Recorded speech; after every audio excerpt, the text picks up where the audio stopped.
Investing in your future is critical.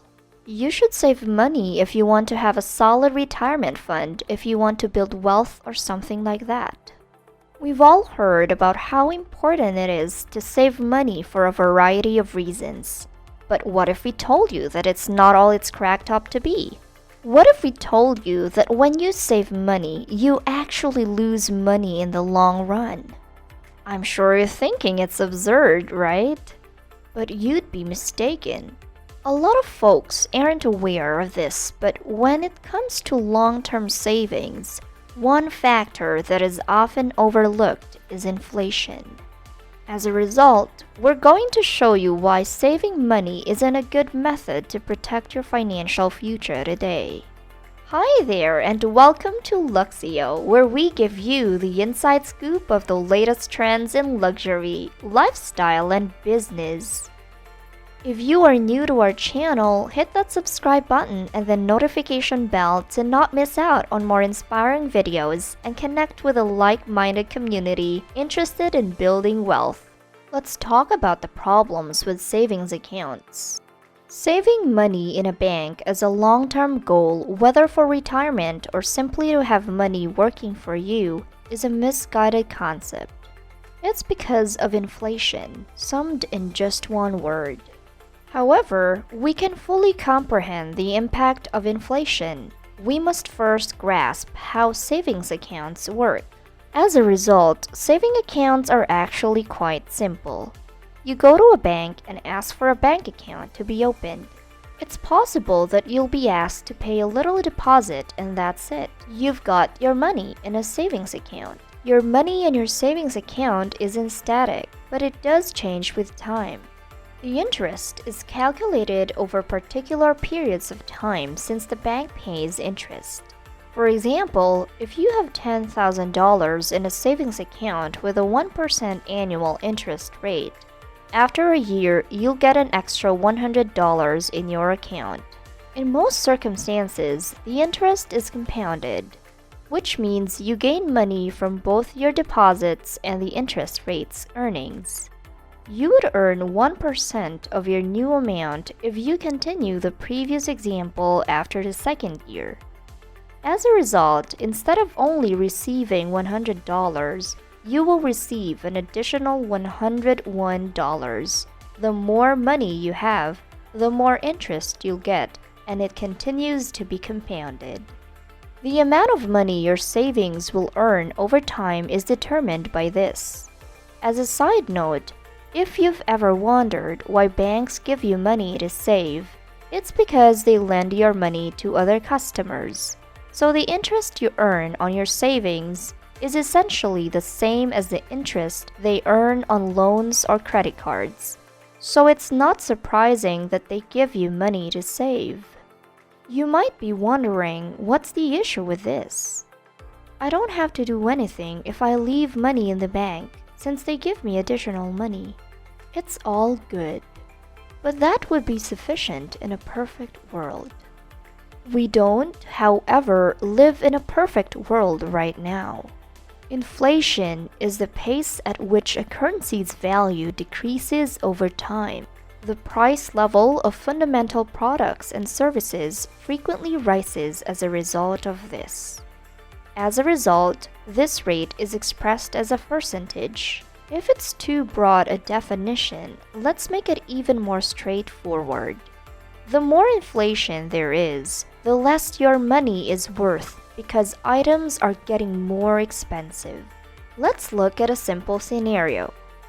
The average price of a movie ticket in 2002, which was 20 years ago, was $5.81, and it was $7.96 in 2012. This is according to the film industry's financial website, The Numbers.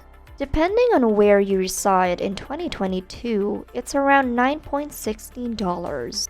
As a result, the cost of a movie ticket increased by around 3.7 per year between 2002 and 2012, and by another 1.5 per year between 2012 and present.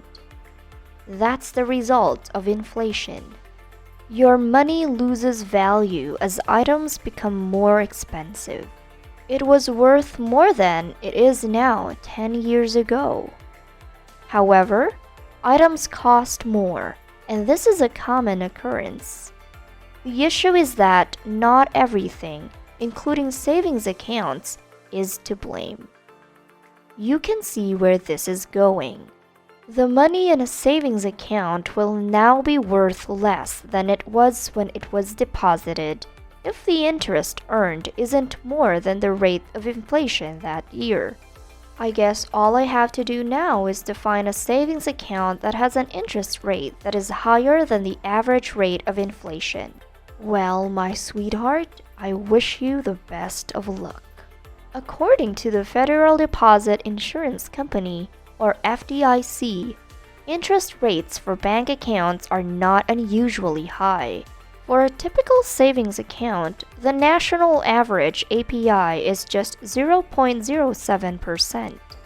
It's not uncommon for so-called high-yield savings accounts to have an API 0.40 to 0.60.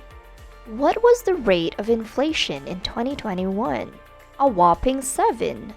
That's approximately a 12-fold increase over what you'd get from a savings account. During that time, everybody who put their money in the bank's hands lost a lot more than they gained. Even in low inflation years, you're looking at a rate of more than 1%, which is still a lot more than a bank would offer. Now let's go back to the $10,000 in savings and put it to good use in the real world now. API and inflation rates based on a 1.23% inflation rate from 2019 to 2020. This is what we witnessed. Using a high return savings account with an annual percentage yield of 0.07%, you would have made $7 for a total of $10,007 if you saved $10,000 between 2019 and 2020. Let's suppose 0.60%. That would have been a sum of $600. There are $10,060 in total, but there is a 1.23% increase in inflation.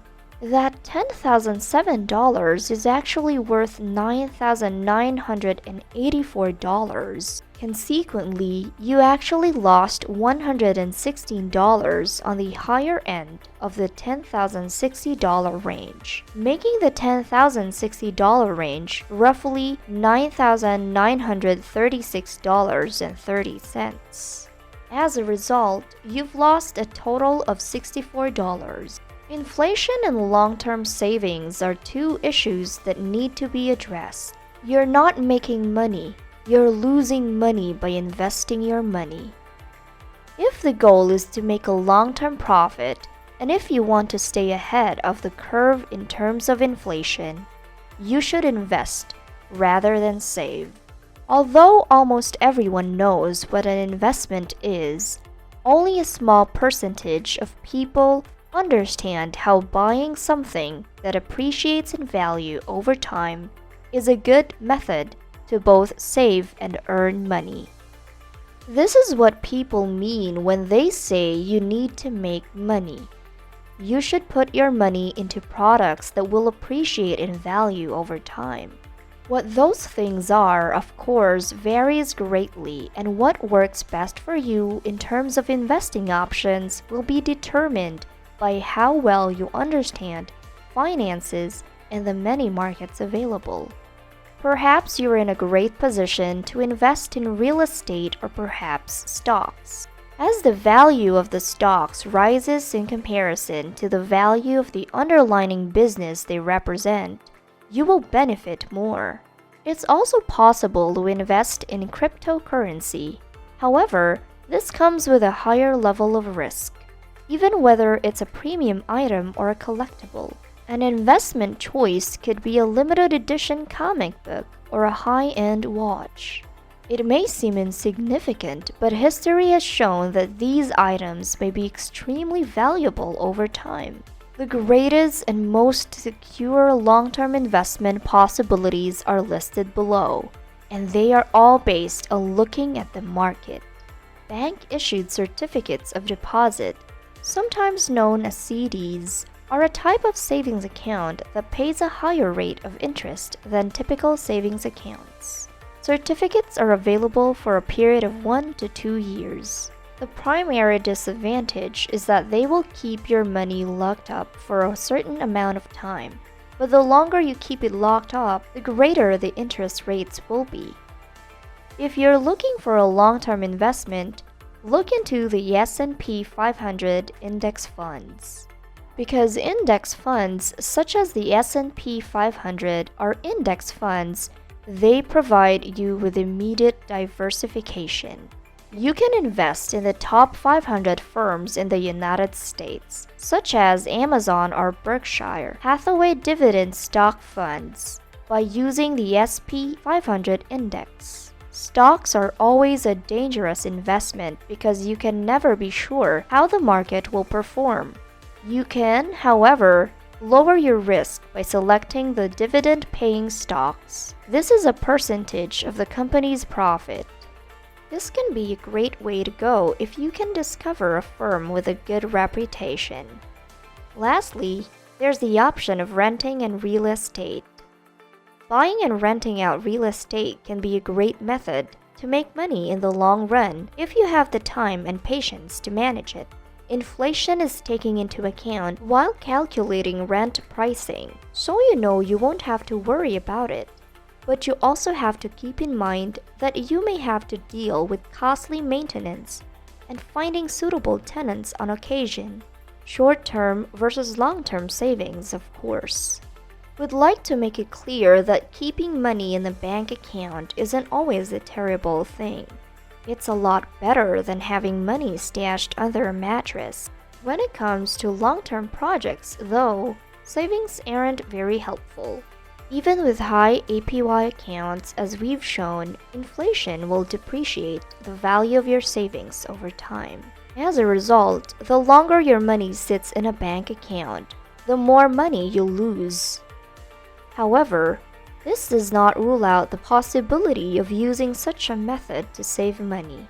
Saving money is a great way to fund short to medium-term projects, or just to have a backup plan in case of a crisis. One disadvantage of a long-term investment alternatives is that they aren't ideal if you need money quickly. Either your money is tied up for a long time, or you don't have a lot of options for how you can spend it. As a result, these are the two finest applications for a savings account. The first, preparing for a major expense. You may wish to make a large purchase, such as a new car or a home, or you may want to do some costly home repairs. Perhaps you should take a vacation or pay off your debts. A sinking fund is what it's called. Because your money will not be at risk, a savings account is a fantastic option for these types of activities.